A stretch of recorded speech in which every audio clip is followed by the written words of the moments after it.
नमस्कार. साप्ताहिक संदेश यूट्यूब चॅनलवरती आपल्या सर्वांचं स्वागत. करमाळा तालुका हा राजकारणाच्या दृष्टीनं खूपच एक आगळा वेगळा तालुका म्हणून ओळखला जातो. या तालुक्यामध्ये राजकीय रंग सातत्यानं बदलत असतात, खुलत असतात. नवे नवे नेते येतात आणि नवे नवे नेते जातात. अशा या सगळ्या पार्श्वभूमीवरती आपण युवा राजकर्तेही या तालुक्यामध्ये फार चांगल्या रीतीनं काम करत आहेत याची अनेक वेळा प्रचिती घेतलेली आहे. आज अशाच प्रकारे युवा कार्यकर्ते माझ्यासमोर आहेत आणि ते म्हणजे जातेगावचे माजी सरपंच आणि करमाळा तालुका कृषी उत्पन्न बाजार समितीचे नूतन संचालक संतोष वारे. नमस्कार. नमस्कार. वारे साहेब, आपण इतक्या लहान वयामध्ये राजकारणामध्ये आला आणि राजकारणामध्ये पाहता पाहता एक तालुक्यामध्ये आपलं नावही झालं आणि बागल गटाचे खंदे समर्थक म्हणून आपली ओळख झाली. एवढंच नाही तर आपण जातेगावचे सरपंच, त्यानंतर आपल्या सौभाग्यवती सरपंच, त्यानंतर आपल्या सौभाग्यवती जिल्हा परिषदेचे सदस्य आणि आपण पुन्हा बाजार समितीचे एक नूतन संचालक म्हणून निवडला. अशा अनेक ॲक्टिव्हिटीजमध्ये असताना, एक व्यावसायिक पार्श्वभूमी करत असताना हे जी सगळी तुमची जी वाटचाल झाली आहे, ही सर्व वाटचाल नेमकी कशी झाली? आपलं बालपण कुठं गेलं आणि पूर्वी लहानपणी असणारी जी आपली परिस्थिती नेमकी कशी होती? बालपण माझं मध्य प्रदेशमध्ये ब्रानपूर म्हणून एक गाव आहे, त्या ठिकाणी माझा जन्म झाला आणि परिस्थिती हलाख्याची होती. का तर वडील तिथं जिनिंग मिलमध्ये कामाला होते. त्याच्यानंतर वडील गावाकडं आले आणि गावाकडं आल्यानंतर एक छोटंसं किराणा दुकान टाकलं. त्याच्या अगोदर वडील मांगी गावामध्ये संभाजी बागल यांच्या शेतामध्ये एक सालानी म्हणून काम करत होते. तिथून वडिलांची आणि लोकनेते दिगंबररावजी बागल मामा यांची एक मैत्री झाली आणि त्या मैत्रीतून थोडं हळूहळू प्रगती होत आज ह्या स्टेपला आम्ही आहोत. आपण जे 4थीपर्यंत शिक्षण झालं जातेगावमध्ये झालं, त्याच्यानंतर पुढचं शिक्षण कुठं झालं आपलं? 4थीपर्यंत जातेगावमध्ये झालं. त्याच्यानंतर मी करमाळ्यामध्ये आलो आणि करमाळ्यामध्ये मी 2 वर्ष अण्णासाहेब हायस्कूलला शिकलो. त्याच्यानंतर परत 7वीला मी गावाकडे गेलो आणि नंतर 7वीतून परत महात्मा गांधी हायस्कूललाच आलो करमाळ्याला आणि 7वी ते 10वीपर्यंत मी त्या ठिकाणी शिक्षण घेतलं. आणि त्याच्यानंतर मग मी थोडासा विचार केला की प्रकृती एवढी तब्येत वगैरे अशी काही नव्हती, त्याच्यामुळं मी कोल्हापूरला तालमीत जायचं ठरवलं आणि मी कोल्हापूरला तालमीमध्ये गेलो. आता कोल्हापूरला तालमीमध्ये आपण गेला, आपण सांगितलं, आणि आर्थिक स्थिती तर तुमची बरोबर नव्हती. मग कोल्हापूरचा हा खर्च कसा झेपला तुम्हाला किंवा कसा रीतीनं त्याची वाटचाल झाली? एक जिद्द होती आणि शरीर बनवायचं होतं. तर तिथं गेल्यानंतर थोडे दिवस घरच्यांनी महिना 2,000-3,000 रुपये देत होते, परंतु त्यात भागत नव्हतं. परंतु त्या ठिकाणी भाजप शिवसेनेचं ज्यावेळेस सत्ता होती, युतीचं सरकार होतं, त्यावेळेस गुलाबराव गावंडे क्रीडामंत्री होते आणि त्यांचे चिरंजीव पंकज गावंडे म्हणून त्या ठिकाणी होते. तर मी त्यांचा एक स्वयंपाकी म्हणून त्या ठिकाणी सगळं मी त्यांचा सांभाळ केला आणि त्यांचा मी स्वयंपाकी असल्यामुळं त्यांनी सगळा माझा खर्च भागवला. 1 वर्षभर मी त्यांचं स्वयंपाकी म्हणून काम केलं. अच्छा, म्हणजे तुम्ही सुरुवात कोल्हापूरला आपल्या करिअरची केली. हो. पहिलवान म्हणून केली, हो. स्वयंपाकी म्हणून पण केली. हो. आणि हे सर्व असताना तुमचं जे काही पहिलवानकीचे क्षेत्र आहे, काय कुस्त्या वगैरे काय झाल्या का, केल्या का कुस्त्या? आपण कुस्त्या केल्या, परंतु असं छोटे छोटे मैदानं, कारण एवढं मोठं पुढचं हे ध्येय असं काही नव्हतं. फक्त तब्येत चांगली व्हावी म्हणून मी कोल्हापूर ठिकाणी गेलो होतो, परंतु बाकीच्या मित्रांबरोबर मी जात होतो. योगायोग असा की हिंद केसरी आणि महाराष्ट्र केसरी विनोद चौगुले, मी लहान होतो परंतु मला मोठ्यांबरोबर मैत्री करण्यास थोडीशी आवड होती. मग त्यांच्याबरोबर मी दिल्लीला पण सतपाल आखाड्यामध्ये एक 15 दिवसासाठी त्यांच्याबरोबर गेलो होतो. तिथं पण मी राहिलो. असं म्हणजे तुम्ही घेतले कुस्तीचे धडे. हो. आणि ते गिरवले राजकारणामध्ये. म्हणजे हा एक वेगळा तुमचा प्रवास आहे. तसं करमाळा तालुक्यामध्ये तुम्ही बागल गटाचे म्हणून ओळखला जाता, पण या तालुक्यामध्ये ज्याच्याकडे सध्या तालुक्याचं नेतृत्व आहे असे आमदार नारायण पाटील सुद्धा हे पैलवान होते आणि आपण सुद्धा पैलवानकीतून या राजकारणामध्ये आलेला आहात. हा एक वेगळा पैलू आहे. आता हे सर्व करत असताना पैलवानकीनंतर नेमकी तुमची कशी सुरुवात झाली? राजकारणाकडे कशी सुरुवात झाली की राजकारणाऐवजी तुम्ही थेट बागल गटाकडे गेला? नेमकं काय झालं? सुरुवात अशी की म्हणजे आमच्या घराचे संबंध तर बागल कुटुंबाबरोबर होतेच. राजकारणात त्यावेळेस कुठल्याही प्रकारचा छंद नव्हता, परंतु मामांचे आदर्श डोळ्यासमोर ठेवून काही गोष्टी करायच्या असं ठरवलं होतं. का तर मामांचं घरी सारखं येणं जाणं असल्यामुळं मामांचे जे विचार होते ते विचार मी माझ्या आचरणात आणले की बाबा मामा लोकांसाठी एवढं पळतायत, मग त्यांच्याबरोबर आपण बाबा कुठंतरी आपलं फुल नाही फुलाची पाकळी म्हणून आपण त्यांच्याबरोबर त्यांचं एक आदर्श म्हणून कुठेतरी काम केलं पाहिजे. आता तुमचा आणि मामाचा साधारणतः किती दिवसाचा संपर्क होता? माझ्या अंदाजानुसार मी लहान होतो, मी 15 वर्षाचा असल्यापासून मामांचे आणि माझे म्हणजे वडिलांची आणि त्यांचे मैत्री असल्यामुळं मामांचे आणि माझे पण संबंध आले आणि मामा मला आवडीने संते म्हणून आवाज द्यायचे. त्यावेळेस मला खूप आणखीन बरं वाटायचं. म्हणजे मामांपासून तुमचा जो प्रवास सुरू झाला तो आजच्या बागल गटाच्या नेत्या रश्मीदीदी बागल यांच्यासोबतही आपला प्रवास एक राजकर्ता म्हणून सुरू झालेला आहे. आता यामध्ये बागल परिवार आणि तुमचं जे नातं आहे, जो विश्वासाचा स्नेह संबंध निर्माण झाला, हा संबंध कोणत्या गोष्टीमुळे निर्माण झाला आणि कोणत्या गोष्टीमुळे तुम्ही इतके त्यांच्याशी जवळीक झाला? जवळीक जाण्याचं कारण एवढंच की मामा गेल्यानंतर एक मामांनी पण जो माझ्यावरती विश्वास टाकलेला होता किंवा मामांचे आणि जे आमच्या घराचे जे संबंध होते हे मामी साहेबांना माहीत होते की जातेगावचे गोरख वारे हे मामांचे मित्र आहेत आणि त्यांचा मुलगा संतोष वारे हा आहे. तर मी असा विचार केला की मामा गेल्यानंतर दिदीसाहेब राजकारणात येणार होत्या, दिदींच्या बरोबर एक भाऊ म्हणून त्यांच्या पाठीशी आपलं उभं राहणं हे माझं कर्तव्य होतं. का तर मामा असताना मामांनी म्हणजे वस्तुस्थिती आहे की मामांनी मला त्यांच्या हाताने स्वतःच्या दूध पाजलेलं आहे. मग ते दूध आपल्याला ज्यांनी पाजले त्यांच्यासाठी आपलं रक्त सांडलं तरी चालत, हा उद्देश डोळ्यासमोर ठेवून मी त्या बागल कुटुंबाशी एक जवळीक केली आणि जवळीक आल्यानंतर दिदीसाहेब असतील, प्रिन्स साहेब असतील, मामी साहेब असतील, त्यांनी जो माझ्यावरती विश्वास टाकला, मी आजही स्वतःच्या मनाला असा विचार करतो, उद्या भविष्यात जिल्हा अध्यक्ष जरी झालो तरी माझ्यासाठी सगळ्यात मोठं पद हे बागल कुटुंबाचा विश्वास हेच माझं सगळ्यात मोठं पद असेल. अच्छा, म्हणजे बागल परिवाराने जो विश्वास टाकला आणि तितक्याच पद्धतीने तुम्ही सार्थही ठरलेला आहात, ही बाब निश्चितच महत्त्वाची आहे. हे सर्व होत असताना किंवा ही वाटचाल चालू असताना गावच्या राजकारणामध्ये कशा पद्धतीने तुम्ही लोकमत मिळवलं आणि कशा रीतीने तुम्ही पहिले सरपंच झाला? विषय असा होता की ज्या वेळेस राजकारणात उतरायचं ठरवलं त्यावेळेस गावातली परिस्थिती अतिशय किचकट आणि नाजूक परिस्थिती झाली होती.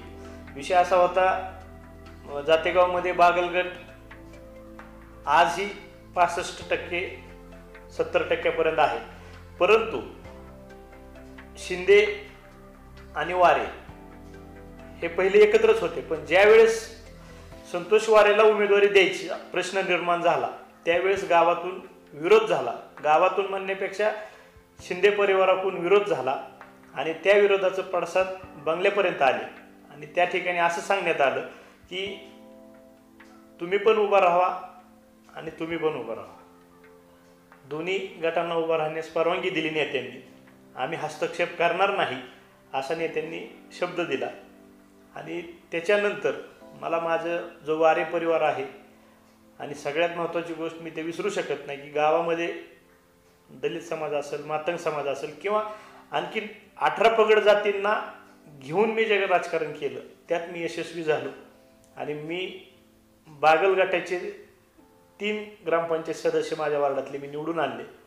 त्याच्यानंतर दुसरा जो बागल गट होता त्याचे 3 निवडून आले आणि जगताप गटाचे 3 होते, त्यांचे 3 निवडून आले. परंतु गावाने एक असा विश्वास दर्शवला माझ्यावरती की बाबा हा पोरगा जर सरपंच केला तर हा पळू शकतो, गावचा विकास करू शकतो. जगताप पार्टीतल्या 3 ग्रामपंचायत सदस्यांनी मला पाठिंबा दिला आणि मी त्या जातेगावच्या ग्रामपंचायतच्या खुर्चीवरती विराजमान झालो. अच्छा, म्हणजे बागल गटामध्येच 2 गटाची निवडणूक असताना तुम्ही सर्वसामान्य लोकांना बरोबर घेऊन एक इतक्या लहान वयामध्ये हे केले. तुम्ही कितव्या वर्षी सरपंच झाले? मी वयाच्या 26व्या वर्षी सरपंच झालो. अच्छा, म्हणजे वयाच्या 26व्या वर्षी सरपंच होऊन गावचा कारभार करताना या गावामध्ये आपण अनेक योजना आणल्या आणि माझ्या माहितीनुसार कोट्यवधी रुपयाचा तुम्ही खर्च केलेला आहे. तो नेमका खर्च केला आणि कसा केला तुम्ही? मामीसाहेब आमदार होत्या आणि माझी पाळण्याची जी उमेद होती त्याच्या पाठीमागं माझ्या राजकीय गुरु रश्मी बागल असतील, दिग्विजय बागल असतील, ह्यांचे विचार घेऊन मी गावामध्ये विकास कामांचा जो काही विकास केला आहे त्या विकासामध्ये मी प्रथमतः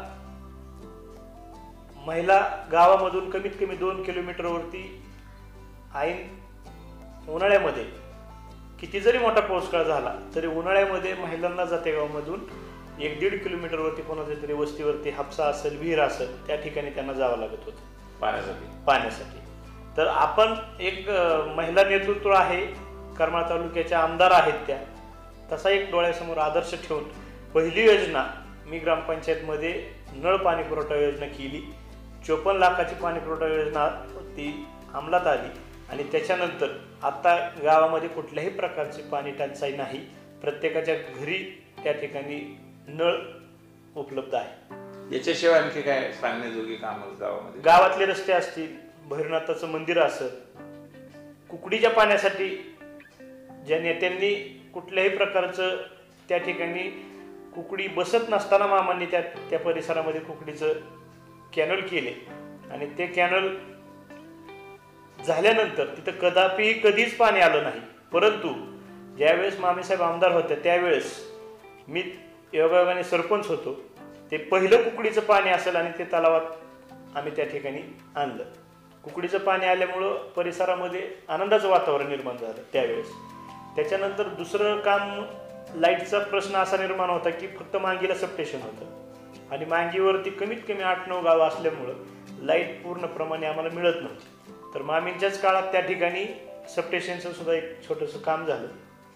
अतिशय चांगल्या प्रकारे आता लाईट तिथं आम्हाला उपलब्ध आहे. दलित वस्तीमध्ये रस्ते असतील, दलित समाजाचे समाज मंदिराचा प्रश्न असेल, गावातले रस्ते असतील, आजूबाजूचे जाणारे रस्ते असतील, विकास कामावर भर दिल्यामुळं पुन्हा माझा कार्यकाळ संपल्यानंतर गावाने विकास कामाकडे बघून माझ्या मिसेसला पुन्हा सरपंच पदाची संधी दिली. अच्छा, म्हणजे सुरुवात जी झाली ती तुमची एकदम प्रतिकूल परिस्थितीतून झाली, संधी मिळाली आणि संधीचं सोनं करत तुम्ही काम केल्यामुळं अगदी ग्रामस्थांनी तुम्हाला पुन्हा एकदा संधी दिली. आता हे सुरू होत असताना प्रवाह आहे जीवनाचा, या जीवनाच्या प्रवाहामध्ये तुमचा जो साथीदार मिळाला, सौभाग्यवती, कधी लग्न झालं तुमचं आणि त्या कुठल्या आहेत, कसं आहे तुमचं? 2004 साली माझं लग्न झालं.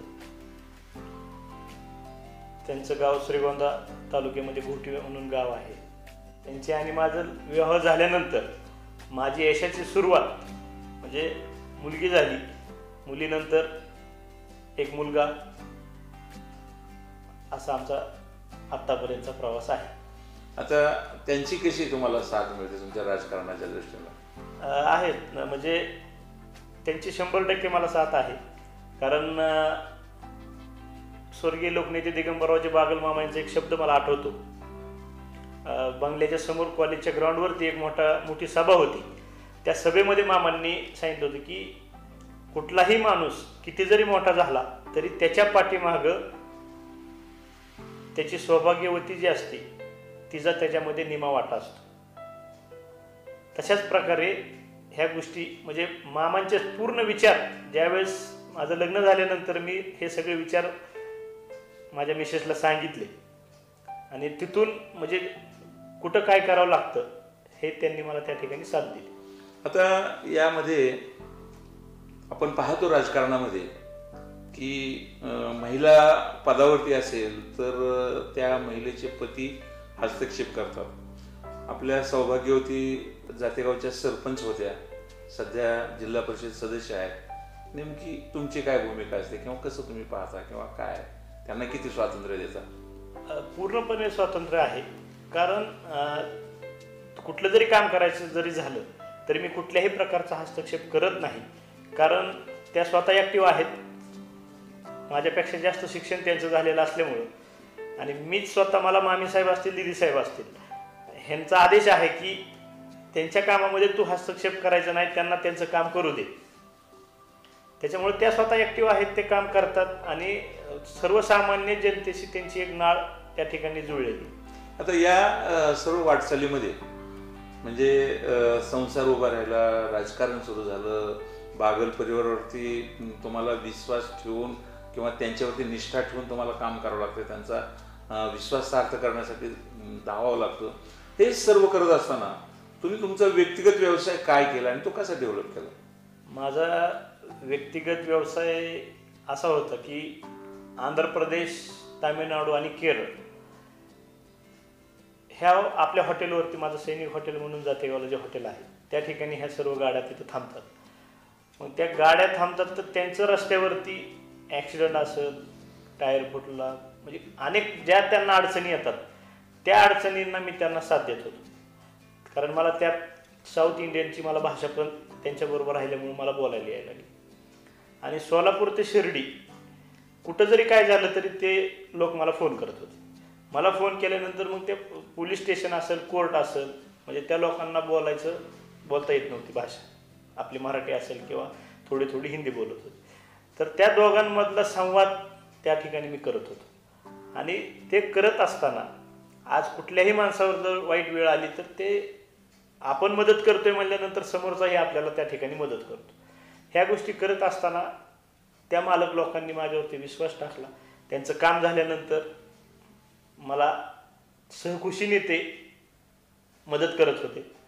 त्याच्यातून हळूहळू पुढे येत गेल्यानंतर या ठिकाणी व्यावसायिक दृष्टिकोनातून सुनील हरिचंद्र लुनिया आणि जितेश हरिचंद्र लुनिया आणि रमेश शेठ गुगळे म्हणून जामखेडचे उद्योजक, तर मी ह्यांच्या मार्गदर्शनाखाली प्लॉटिंगचा व्यवहार असेल, जमिनीची खरेदी विक्रीचे व्यवहार असतील, बंगलो सिस्टम असतील, रो हाऊस असतील, ह्या सर्वांच्या मार्गदर्शनाखाली त्या बिझनेसमध्ये हळूहळू सुरुवात केली. याच्याशिवाय आणखी काय बिझनेस आहे आपला? आता दुसरा बिझनेस, 10 दिवसाला काहीतरी पगार उपलब्ध झाला पाहिजे म्हणून मी आज 30-35 गाई, जर्सी गाई माझ्या शेतामध्ये आहेत.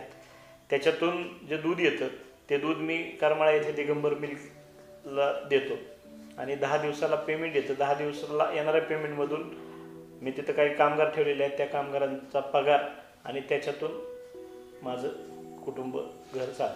आता हे जे आपलं कामकाज चालू आहे तर या सर्व बाबीमधूनही मी असं ऐकलेलं आहे किंवा पाहतोय की तुमचा प्रचंड मित्र परिवार आहे.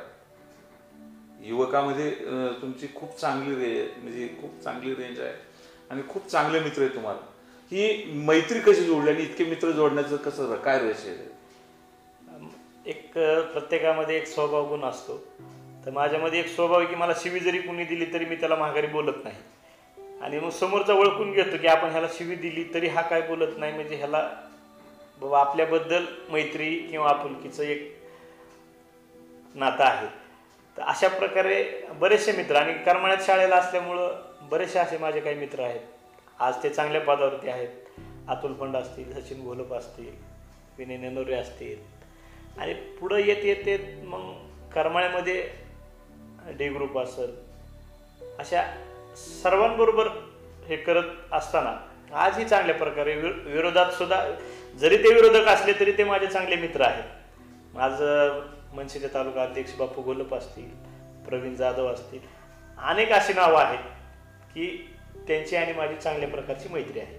म्हणजे केवळ राजकारण न करता मैत्री जागेवर मैत्री आणि राजकारणाच्या जागेवर राजकारण असं तुमचं धोरण आहे. हो. पण मध्यंतरी किंवा आता सध्या तुमच्यावरती फार मोठा आरोप केला जातो की बागलांच्या सांगण्यावरून आपण एक नगराध्यक्ष वैभवराजे जगताप यांच्यावरती खोटा गुन्हा दाखल केला आहे, याच्याबद्दल काय सांगायचं तुम्हाला? मला एकच ह्याबद्दल सांगायचं की माणसाला चिमटा घेतला, मुंगी चावली तरी माणूस आई ग म्हणतो. परंतु पूर्ण करमाळा तालुक्याने त्या ठिकाणी पाहिलेलं आहे की मी ज्या दिवशी माझ्यावरती हल्ला झाला त्यावेळेस मी ज्या हॉस्पिटलमध्ये होतो त्यावेळेस बरेचसे करमाळा तालुक्यातून माझ्यावरती आणि बागल कुटुंबावरती प्रेम करणारे जे लोक तिथं आले होते त्यांनी त्यांच्या डोळ्याने सगळ्या गोष्टी पाहिलेल्या आहेत. आणि वारंवार माझ्या डोक्यामध्ये तो विचार येत होता की मार्केट कमिटीमध्ये जी घटना घडली, माझा तर दुश्मन कोण नाही आहे. आत्ताच मी तुम्हाला सांगितलं की विरोधकसुद्धा माझे मित्र आहेत. तर खोटा गुन्हा मला कुणावरती करायचं काही कारण नव्हतं. परंतु या ठिकाणी वस्तुस्थिती आहे की जे माझ्यावरती हल्ला झाला हा हल्ला खराच आहे, हा खोटा मी म्हणू शकत नाही. आता या राजकारणामध्ये आता आपण गावापासून तालुक्यातल्या पदावरती आलेले आहात, आपल्या सौभाग्यवती जिल्हा परिषद सदस्य आहात. भविष्यामध्ये राजकारणात तुम्हाला कुठलं स्वप्न आहे, काय काय होण्याची इच्छा आहे तुमची? नाही, मी आत्ता पण सांगितलं की भविष्यात कुठलं जरी पद मिळालं तरी सगळ्यात मोठं पद हे माझ्यासाठी बागल कुटुंबाचा जो माझ्यावरती विश्वास आहे हेच माझ्यासाठी सगळ्यात मोठं पद आहे. आणि दिदीसाहेबांना आमदार करण्यासाठी, प्रिन्स साहेबांना आमदार करण्यासाठी मी त्यांच्याबरोबर त्यांच्या खांद्याला खांदा लावून काम करणार. आणि आज जे मला एकदा सोडून 2 वेळेस जे गोरगरीब जनतेने जो मला कौल दिलेला आहे त्यांच्या न्यायासाठी, त्यांच्या कामासाठी मी राजकारणात कायमस्वरूपी राहणार.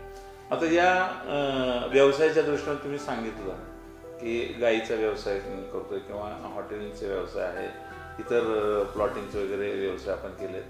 याशिवाय व्यावसायिकदृष्ट्या पुढं काय मोठं व्यवसाय वाढवण्याचं किंवा मोठा उद्योग युवकांसाठी उभं करण्याचं असं काही स्वप्न आहे का आपलं? हां, शेतकऱ्यांसाठी पॅकेज हाऊस आणि दिग्विजय बागल यांच्या डोक्यामध्ये एक चांगल्या प्रकारची एक कल्पना आहे की पांडे जिल्हा परिषद गटातल्या जे युवक आहेत की हा ड्राय भाग पडतो थोडासा, त्याच्यामुळं तिथं रोजगाराची उपलब्धता जास्त आहे. तर ते डोळ्यासमोर ठेवून येणाऱ्या भविष्यात पहिला जो कुठला निर्णय असेल ते युवकांच्या हाताला काम मिळावं यासाठी आम्ही 100% प्रयत्न करू. आता हे आपण कामाच्या संदर्भामध्ये बोलला, पण आता बोलता बोलता आपण म्हटलं की रश्मी दिदींना आमदार करणं किंवा प्रिन्स भाईला आमदार करणं हे माझं स्वप्न आहे. 2019 हे निवडणुकांचं वर्ष आहे. तर दिदी साहेबांना आमदार करण्याच्या दृष्टीनं काय तुमची भूमिका कशी असेल किंवा कशा रीतीनं तुम्ही काम कराल? बागल गटाचे प्रतिनिधी म्हणून तुम्हाला असं विचारायचं कसं काम राहील किंवा यश मिळवण्याची काय स्ट्रॅटेजी असेल आपली? सगळ्यात महत्त्वाचं गोरगरीब मामांनी जे गोरगरीब शेतकरी असतील, गोरगरीब जनता असेल त्यांच्यासाठी मामांनी खूप काही त्यांच्या काळामध्ये केलेलं आहे. मामींच्या काळातली खूप काही कामं झाली आणि तो एक दुर्दैव आमचं की रश्मी दिदींना 257 मतांनी पराभव स्वीकारावा लागला. परंतु आज आमची अशी चिकाटी आणि जिद्द आहे की सर्वसामान्य माणसापर्यंत आम्ही पोचणार, त्यांच्या अडीअडचणी सोडवणार. आणि असं एकच न्याय मंदिर आहे की बागलमामांच्या बंगल्यावरती कोणाची शिफारस लागत नाही, कोण मध्यस्थी माणूस लागत नाही. सर्वसामान्य माणूस येऊन मामीसाहेब असतील, दिदीसाहेब असतील, प्रिन्स साहेब असतील त्यांना भेटू शकतो. हे गोरगरीब जनतेला पूर्णपणे माहिती आहे. आणि ह्या सगळ्या जोरावरती आम्ही रश्मी दिदींना आमदार करण्यासाठी 100% प्रयत्न करतो. आता या सर्व वाटचालीमध्ये तुमचा आदर्श कोण? माझा आदर्श हे सगळं डोळ्यासमोर ठेवून मी तर पहिले सुरुवात तुम्हाला सांगितली की मी कुठलीही गोष्ट करताना मामांना डोळ्यासमोर ठेवून प्रत्येक गोष्ट या ठिकाणी करतो. आता ही तुमची मामा एक आदर्श आहे, पण तुमचे साधारणतः या सर्व वाटचालीमध्ये गुरु म्हणून तुम्ही कोणाकडे पाहता?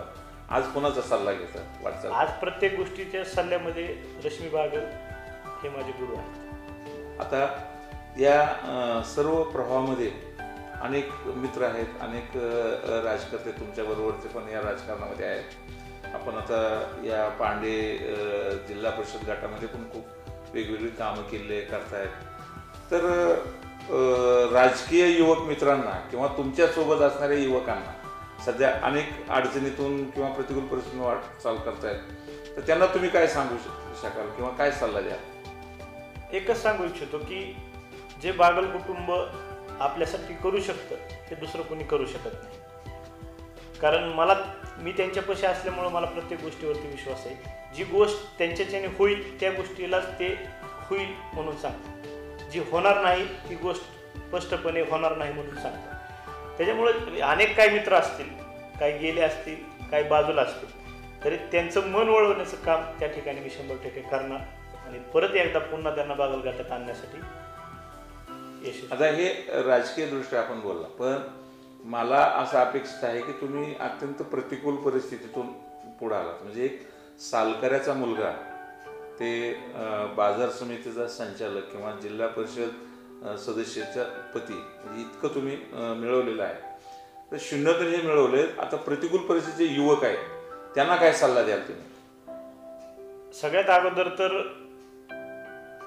मी जे केलं किंवा त्यांना जे मी काय सांगणार आहे, अगोदर स्वतःच्या पायावरती उभं राहिलं शिकलं पाहिजे. आणि त्यांना उभा करण्यासाठी एक मित्राच्या नात्यानं, एक बागलघाटाचा कार्यकर्ता म्हणून मी त्यांना योग्यरित्या असा सल्ला देईल आणि ज्यावेळेस योग्य दिशा मिळेल त्यावेळेस राजकारणात त्यांना आणण्याचा प्रयत्न करेल. म्हणजे तुमचं म्हणणं असतं की युवकांनी खंबीरपणे उभं राहावं आणि राजकारणात यावं, राजकारणात आपण त्यांना साथ देऊ. संतोष भैया, तुम्ही खऱ्या अर्थानं अत्यंत प्रतिकूल परिस्थितीतून अत्यंत सुस्थितीमध्ये चाललेला आहात. भविष्यातील सर्व वाटचालीला आमच्या मनापासून खूप खूप शुभेच्छा आहेत. आपण असंच काम करत चला. सर्वसामान्यांच्या दृष्टीने तुम्ही कुठं आहात हे महत्त्वाचं नाही, पण तुम्ही समाजासाठी काम करत आहात, हे काम असंच विस्तारानं करत राहू आणि सर्वसामान्यांना जास्तीत जास्त न्याय द्यावा. आणि त्यासाठी तुम्हाला या नव्या वर्षामध्ये खूप खूप शुभेच्छा. धन्यवाद.